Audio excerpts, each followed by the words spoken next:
In the bottom right corner here, there are 3 white stones on there. On the left corner, white also has 2 stones. If white is allowed to connect all these stones together, it would be disastrous. White's territory would become far too large. Therefore, black must invade this area immediately.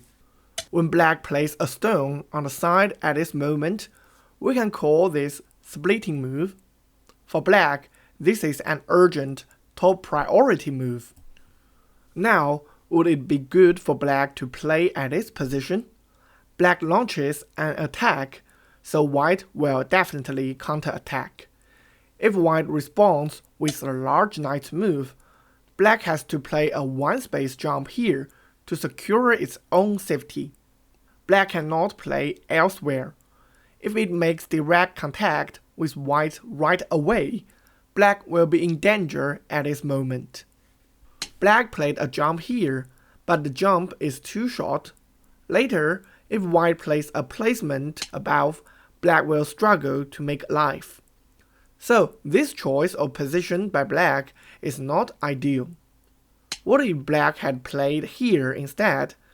Then white would respond with a large knight move to make a corner enclosure, and black could then make a 2-space extension to protect its territory. But what if white plays on this side instead? So you need to remember this rule for splitting moves.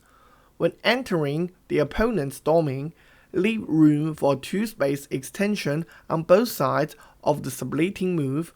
Giving black the space to make a 2-space extension is the most appropriate play.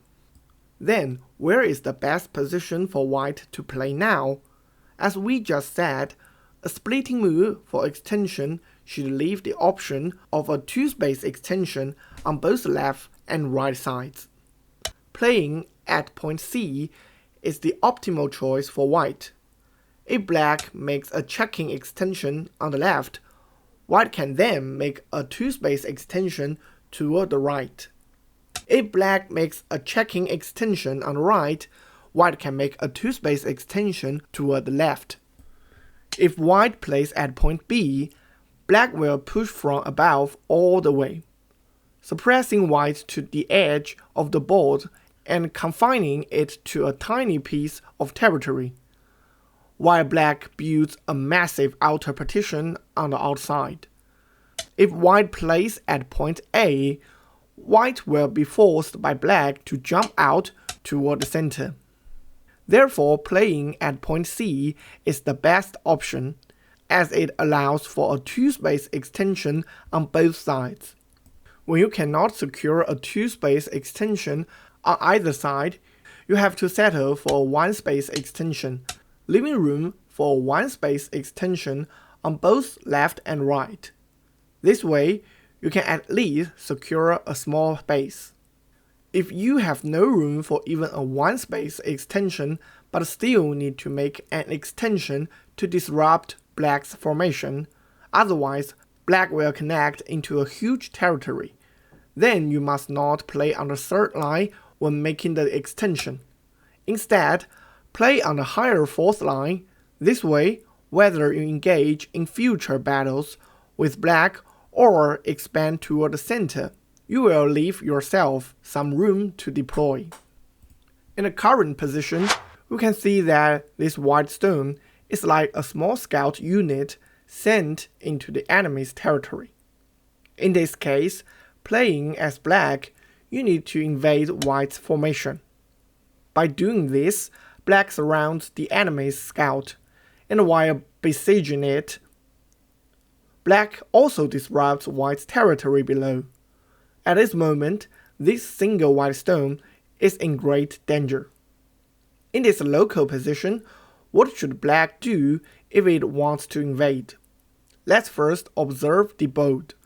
We can see that white's 3 stones on the right are connected together, forming a very strong formation, while this single white stone on the left is isolated and unsupported.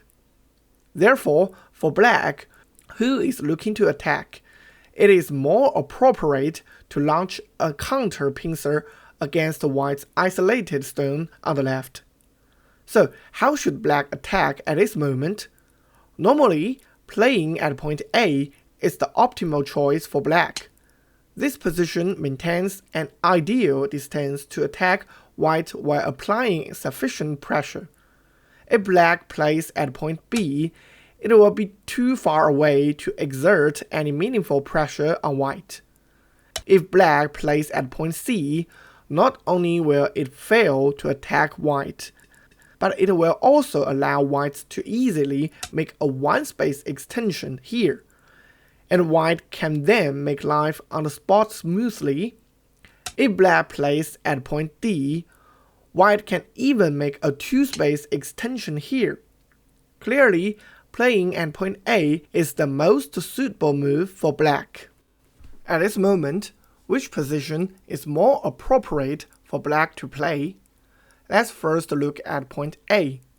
If black invades at point A, white will take the opportunity to make a two-space extension toward the left, securing its own position while also closing in on black.